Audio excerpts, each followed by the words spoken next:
Hey everybody, it's Mark Ruggiero here, Clark Commando 1983. It's about 3 in the morning on Saturday, October, oh my God, March 9th, 2024.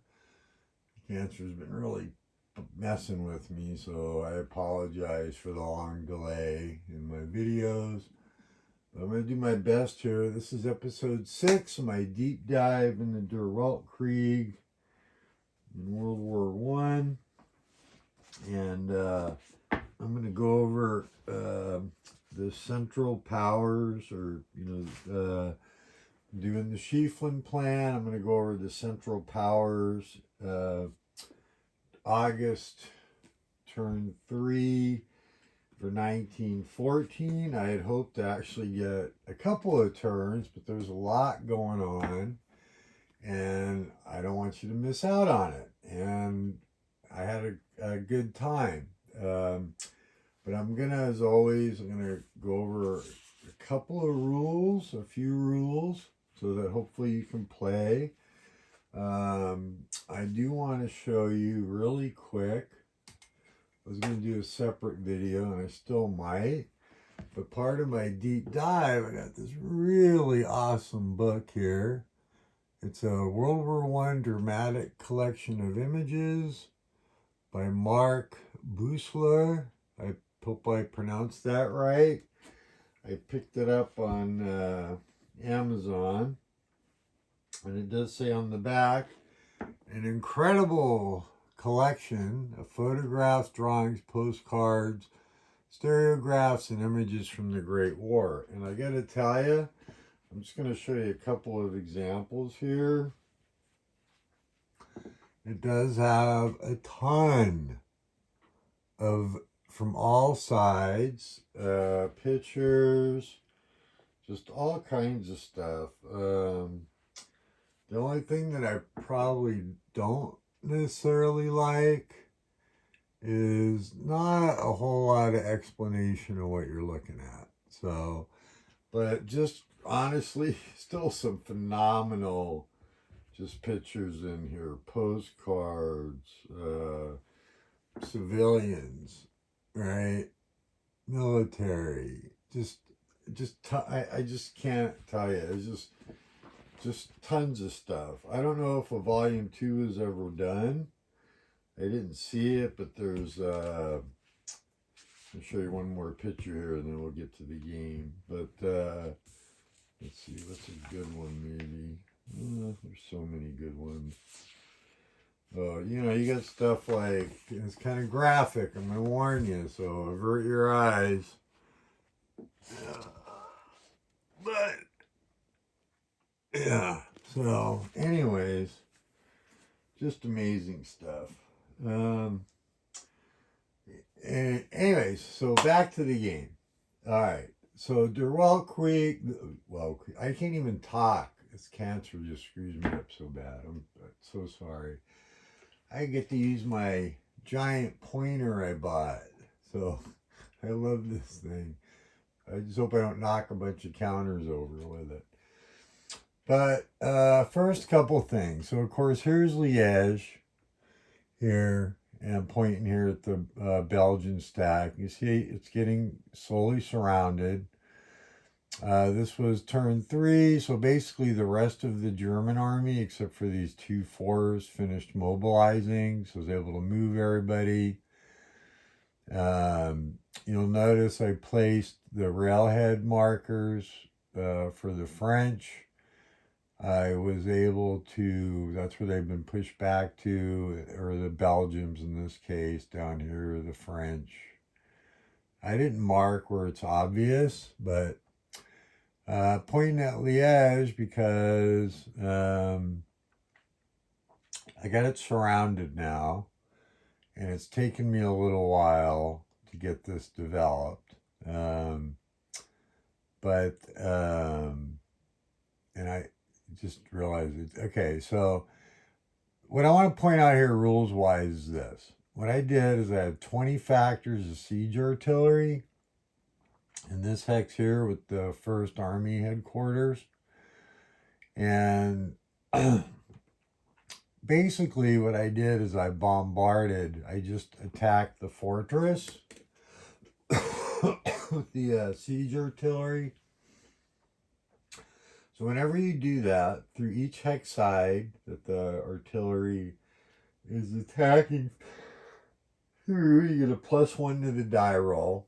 And it's only artillery, and you could choose to attack the whole hex, just the infantry, or just the fort. Well, I want to reduce the fort, so I chose to just attack the fort, and I only did it with the siege artillery, which was 20 factors. You might say, well, Mark, why would you do that? Well, because fortresses, and that one's really strong, if I used any infantry or anything, get to attack, at counterattack tripled.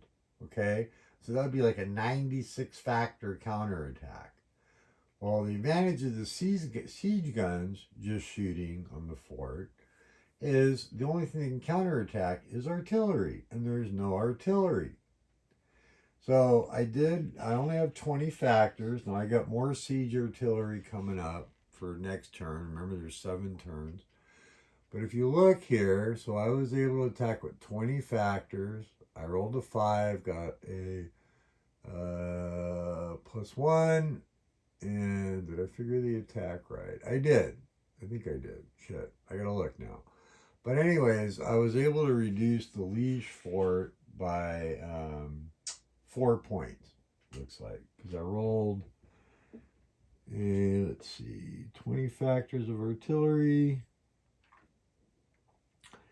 And by the way, that cost the Germans 10 artillery or supply points, which they expended from the 2nd Army HQ. Just because, but the 10 supply points. They shot and they eliminated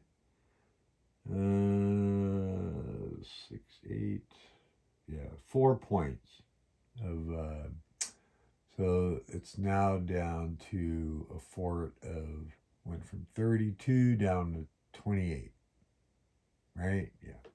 So anyway, so rules wise, +1 for each hex side. We got artillery shooting through.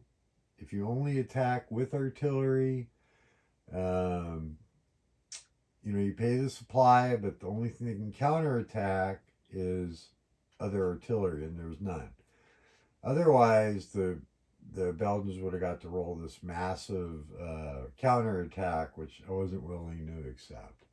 So right or wrong, I don't know if it's the best idea, best strategy, what I'm doing with the Germans, because if you look, it's pretty wide open. So in these Belgian units, I just realized last turn they had to retreat back to here, except for Namur, and of course they couldn't because they're totally surrounded. But get back to kind of like this little enclave. And I haven't looked yet, but turn 3, there'll be more French. We'll actually start getting some reinforcements.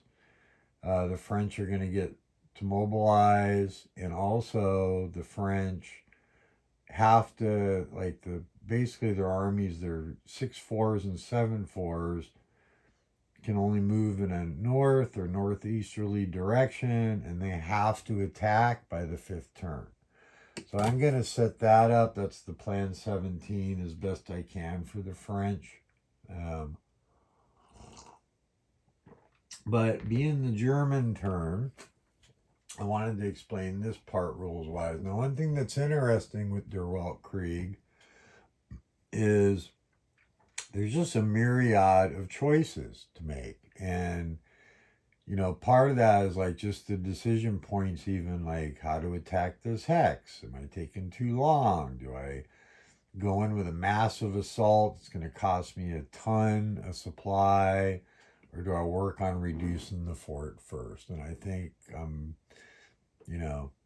following the protocols. Now, I will get more troops around there and start moving guys to the west. The Belgians don't track demoralization, so really their losses don't matter. Now the French, The only attack that we made as Germany, it was there were 3 French cavalry stacked here. So I attacked with 16 factors of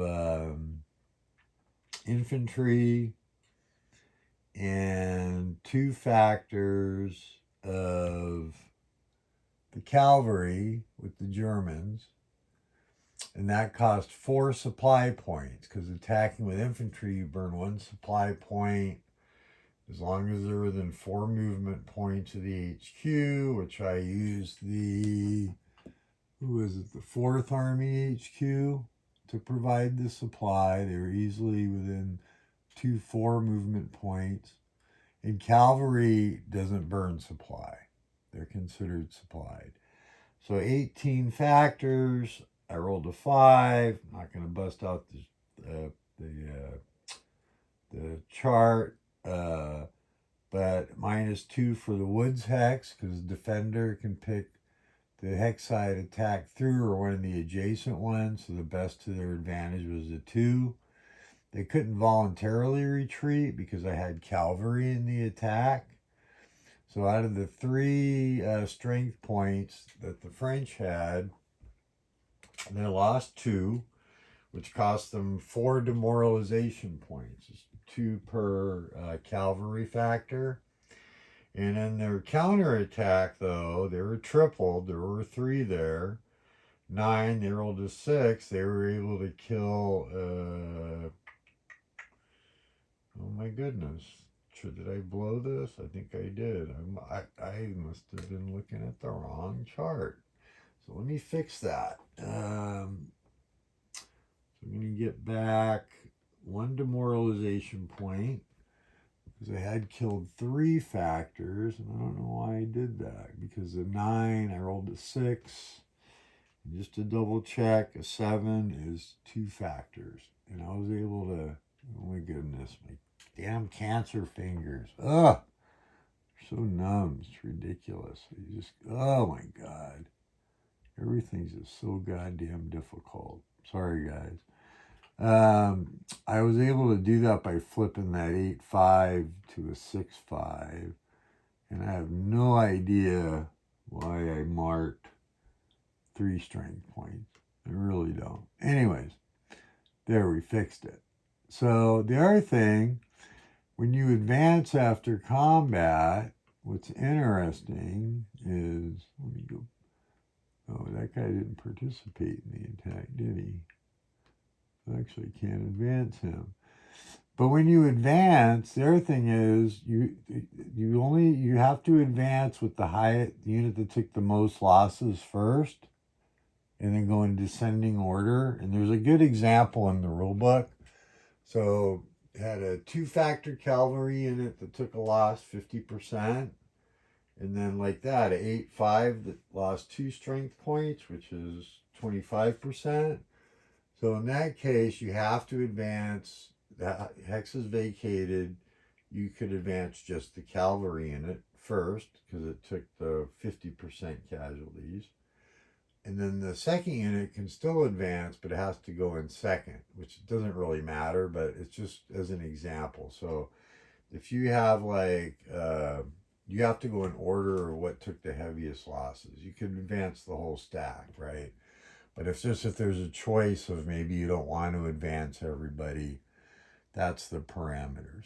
So we're able to get the artillery moved up. I made a conscientious decision not to attack a bunch in here with the Germans, because the French are going to be forced to launch attacks anyways.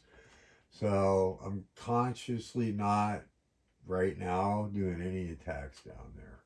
Okay.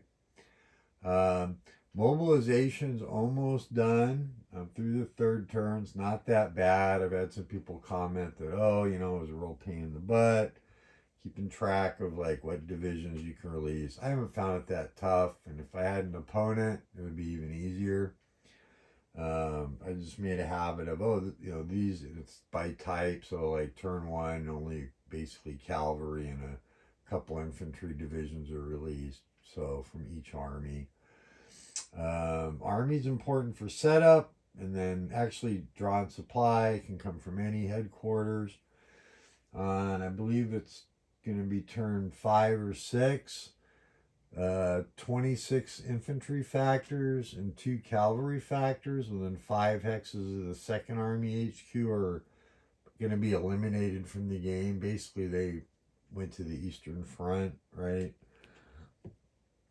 Historically, so if we're playing a campaign, I believe it's a little more open. So, but anyways, covered a couple of rules. That's the Central Powers turn. Ate up 15 minutes of your time, showed you a book.